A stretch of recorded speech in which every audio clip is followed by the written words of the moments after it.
pivot de l'agglomération transfrontalière, Genève compte des milliers de kilomètres de tuyaux qui desservent les bâtiments en eau. Si l'agglomération genevoise compte aujourd'hui près de 500 000 âmes, la cité de Calvin a toujours su garantir l'accès à l'eau potable pour ses habitants. Datant de 1957, et malgré un entretien rigoureux, la conduite d'eau potable en acier traversant la rade de Genève présentait de sérieux signes de corrosion. Ainsi, les services industriels de Genève, SIG, décidèrent de lancer un vaste chantier afin de renouveler l'entier de l'imposante conduite reliant le site du Prieuré à celui de l'Arquebuse. La société Bonnat-Sabla, leader mondial depuis 1894 dans la fabrication de conduites, et sa filiale suisse Tuyaux Bonnat Genève ont été mandatés pour effectuer ces travaux.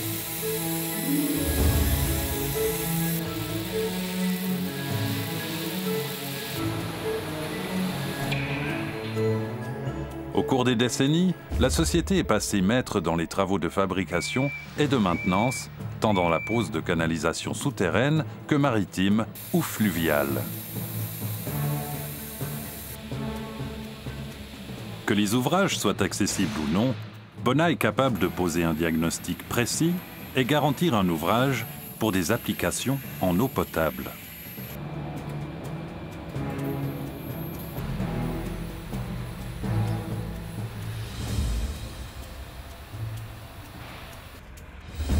Basée à Paris, l'entreprise Bonnat était à l'évidence le prestataire idéal de SIG pour le remplacement de l'ancienne conduite d'eau potable sous lacustre. Un remplacement qui se fit en deux temps, à savoir la partie lacustre longeant le quai du Mont-Blanc et la partie fluviale située dans le Rhône. Des travaux capitaux puisqu'à terme, la nouvelle conduite alimentera 70% de la population en eau potable. Les nouveaux tuyaux de 4 mètres de long et 1,50 m de diamètre intérieur furent moulés dans les usines parisiennes de Bonnat. Le tuyau en béton armé à amenth-tôle est doté d'un revêtement externe en béton armé et d'un revêtement interne en béton.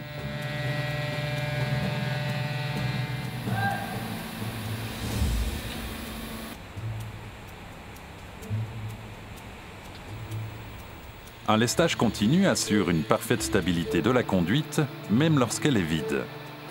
Un matériau rigide assurant une conduite rectiligne et une grande résistance au choc. Ce bijou d'ingénierie présente également des joints soudés avec rejointement mortier.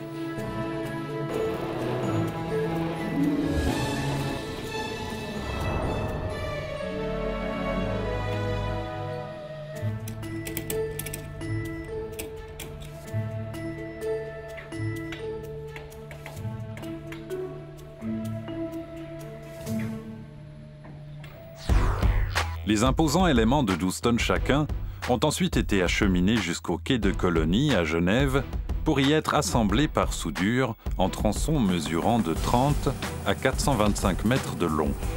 Chaque tronçon a été équipé d'un obturateur en amont et en aval.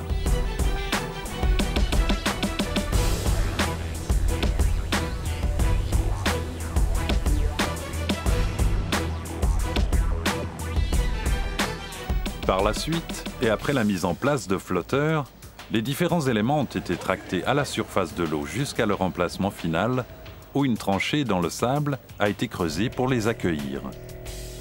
Ce mode de déplacement présentait notamment l'avantage d'alléger la charge de la conduite, mais aussi de simplifier le rapport au fort trafic de la navigation sur le lac.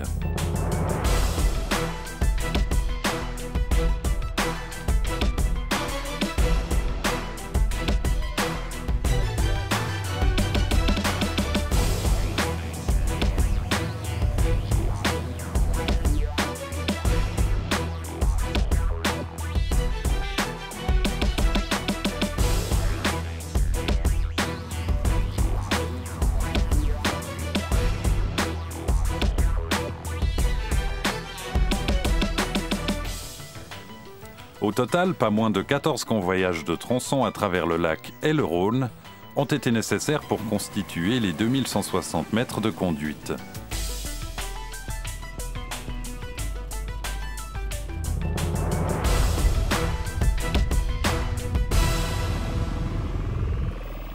L'emboîtement des tronçons a quant à lui été assuré par des plongeurs expérimentés qui devaient notamment vérifier l'étanchéité des raccordements.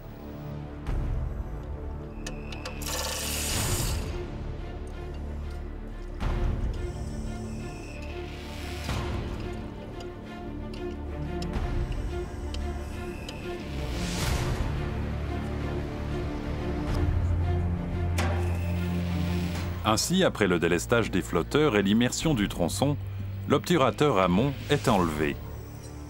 La conduite reste vide grâce à la présence d'un obturateur mobile placé dans la conduite.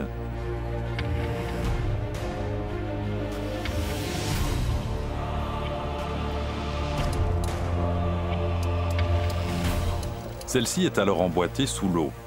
L'étanchéité de l'emboîtement est testée par les plongeurs avant que le tronçon ne soit rempli d'eau du lac, puis d'eau filtrée.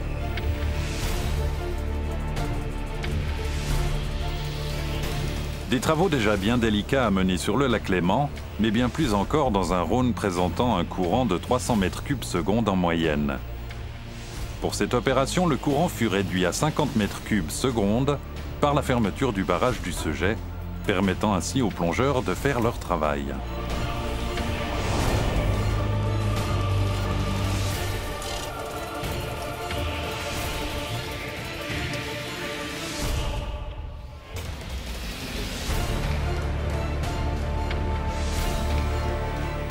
L'imposante conduite étant finalement en place, il a fallu ensuite entièrement la vidanger, mettre en place un système de ventilation et effectuer la soudure définitive et le rejointement des tronçons entre eux.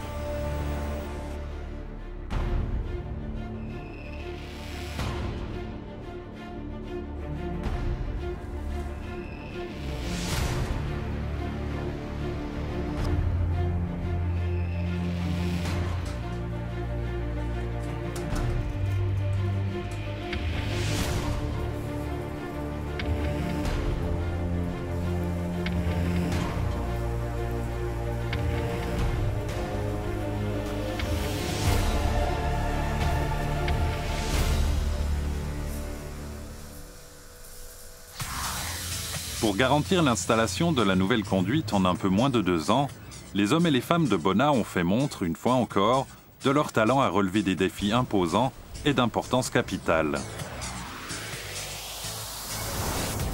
Bonnat a déployé le meilleur et le plus impressionnant des matériels de chantier.